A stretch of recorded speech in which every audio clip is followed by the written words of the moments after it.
सिख ईसाई सभी आपस में भाई भाई। हिंदू मुस्लिम सिख ईसाई सभी आपस में भाई भाई। हर जगह तीनों रंग आसमान में, सब मिलकर जन गण मन गाओ, इस तिरंगे के सम्मान में। सब मिलकर जन गण मन गाओ,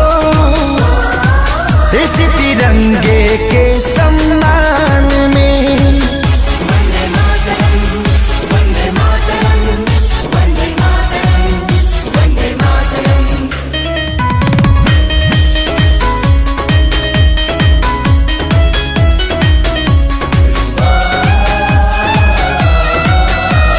जिन लोगों ने दी कुर्बानी उनका हम पर कर्ज है। आजादी को कायम रखना हम सभी का फर्ज है।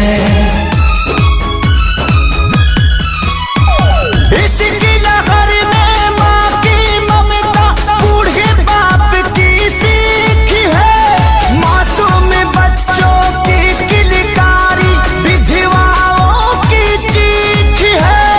दाग लगे ना भारत माँ के शान में, सब मिलकर जन गण मन गावो, इस तिरंगे के सम्मान में। सब मिलकर जन गण मन गावो,